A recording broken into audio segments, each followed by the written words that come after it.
सो इस वीडियो में हम डिस्कस करेंगे फंडामेंटल प्रॉब्लम की question 3-11 R Hibbeler 8 edition book mechanics of material. तो the material of the 50 mm long specimen has a stress strain diagram shown. ये stress strain diagram given दी गई है हमें। सही है। If P equal to 150 kilo newton is applied and then release. हमने इस स्पेसिमेन को जो कि 15 mm लॉन्ग है इसको P फोर्स के साथ हमने इसको टेंजाइल फोर्स दी, हमने इसको स्ट्रेच किया मतलब और पे छोड़ दिया, तो इसके अंदर कोई परमानेंट इलोंगेशन आएगी वो मालूम करने का बोला है हमसे। तो सबसे पहले हम क्या करेंगे, ये मैंने एक रफ सी फिगर और ड्रॉ कर ली। सही है। स्पेसिमेन वगैरह जो कि प्रॉब्लम है 3-11 फंडामेंटल प्रॉब्लम।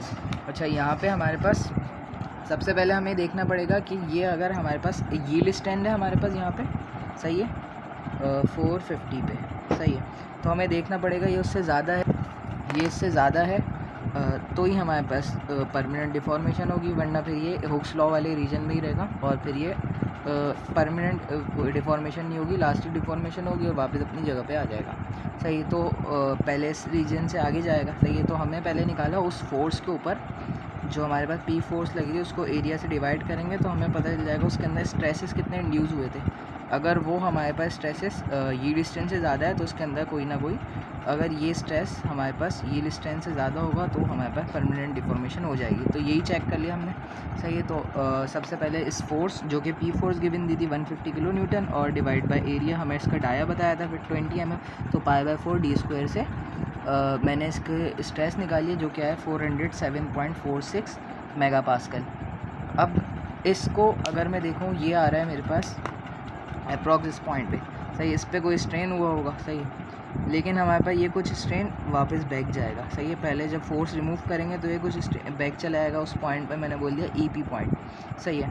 अब इस फोर्स 477.46 मेगा पास्कल पे ये हमारे पास स्ट्रेस लग रही है मेगा पास्कल पे और ये मेरे पास स्ट्रेन है। सही है, E। सही है। तो ये 477.46 मेगा पास्कल के अंदर स्ट्रेसेस आए जब मेरे पास ये फोर्स लगी।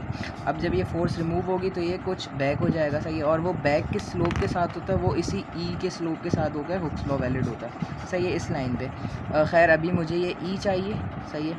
तो मुझे ये E निकालना होगा। अब E निकालने के लिए मैंने क्या करा, ये जो लाइन है ना ये लाइन कंसीडर कर ली। सही है। इस लाइन को मैंने यहाँ पे ड्रॉ कर दिया। सही है। और हम कह सकते हैं कि हमने यहाँ पे वही ट्रायंगल रेशियो भी ले लिया या जो भी, खैर मैंने ये लाइन कंसीडर करी और यहाँ पे इंटरपोलेशन लगा दी।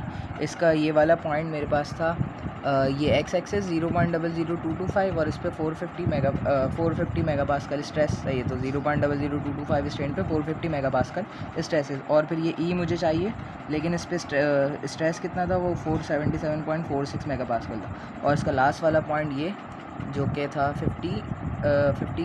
500 मेगा पास्कल और इस पर स्ट्रेन कितना है 0.03। सही है। तो इस लाइन पे मैंने इंटरपोलेशन करके E निकाल लिया। तो सही है, वो कैलकुलेटर से भी कर सकते हैं, मतलब ये कोई हायर वैल्यू माइनस ये वाली, मतलब E अगर मैं लिखना चाहूँ E minus 0.00225 divided by 0.03 minus 0.00225 और इक्वल टू करके फिर इनकी वैल्यू E के साथ क्या था 477.46 माइनस का 477 के साथ माइनस का 450। सही है। और नीचे मेरे पास 450 माइनस 500 माइनस का 450। सही है। तो यहाँ से मैंने E सॉल्व करके निकाल लिया 0.174 या 175 कर। सही है। तो ये मेरे पास E की वैल्यू आ गई यहाँ पे। सही है। अब इस पे ये जो लाइन बनेगी हमारे पास, ये जो ना स्लोप होगा E वाला स्लोप। सही है। तो ये लाइन मैंने ड्रॉ कर दी।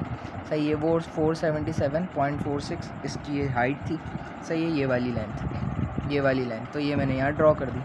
अच्छा, अब मुझे E इसका पता है स्लोप है ना, क्योंकि इसी स्लोप के साथ बैक होता है ये वाली लाइन जिस स्लोप के साथ होती है ना, ये बैक उसी स्लोप के साथ होता है जो ये इसकी ये यील्ड स्ट्रेंथ तक का जो स्लोप होता है जो कि हम यंग मॉडुलस कहते हैं। सही। तो E निकालने के लिए मैं इनिशियली E निकाल लूँगा हमारे पास यील्ड स्ट्रेंथ वाले पॉइंट से 450 जहाँ पे यील्ड स्ट्रेन है और उस पर स्ट्रेन कितना हो रहा है 0.00225, यहाँ से मेरे पास आ गया 200 गीगा पास्कल। सही है, तो यही स्लोप मैं यहाँ यूज़ कर लूँगा, या हम कह सकते हैं tan का रेशो यूज़ कर लिया मैंने, है ना। तो स्लोप tan थीटा ही होता है ना, तो tan theta upon perpendicular upon base, तो परपेंडिकुलर 477.46 और बेस मेरे पास ये x बोल दिया। सही है, तो ये मेरे पास आ गया 0.0023873। तो यहाँ पे ये जो इधर बैक ऑफ हुआ, सही है, ये ई पॉइंट था, तो इन दोनों के दरमियान डिस्टेंस है ना, वो ये जो डिस्टेंस है वो आ गया ये 0.0023873। सही है, ये डिस्टेंस आ गया। अब मुझे अगर ई पी चाहिए तो इस टोटल डिस्टेंस जो कि मेरे पास है 0.001749 में से माइनस कर दूँगा ये डिस्टेंस। तो मैंने क्या करा, सिंपली ई पी निकालने के लिए इस में से माइनस कर दिया ये वाली वैल्यू को, तो मेरे पास आ गया जो ई पी तक, मतलब जो परमानेंट स्ट्रेन आया मेरे पास मटेरियल में खिंचने के बाद मैंने जब फोर्स रिलीज़ करी तो वापस थोड़ा सा वापस से थोड़ा रिटेन हुआ अपनी पोजीशन पे, तो वो ई पी तक चला गया। तो ये जो ई पी आया मेरे पास वो मैंने सब्ट्रैक्ट करके निकाल लिया 0.015,103, यहाँ पे ये वैल्यू आ गई 0.015103। तो अब यहाँ पे अगर चेंज इन लेंथ चाहिए मुझे, तो हमें पता है स्ट्रेन किसके बराबर होता है, stress change in length divide by per unit length. तो चेंज में शो होता था तो मैंने डेल एल बोल दिया इसको। सही है, तो इसको अगर मैं इनिशियल लेंथ से मल्टीप्लाई कर दूँगा ई मल्टीप्लाई बाय इनिशियल लेंथ, तो मेरे पास आ जाएगा डेल एल। सही है, या चेंज इन लेंथ। तो ई ये मैंने निकाला, मल्टीप्लाई बाय इनिशियल लेंथ बताई थी 50 mm स्पेसिमेन की। सही है, तो मेरे पास ये चेंज इन लेंथ आ गई 0.75515 मिलीमीटर। सही है, तो ये मेरे पास इसका आंसर हो गया।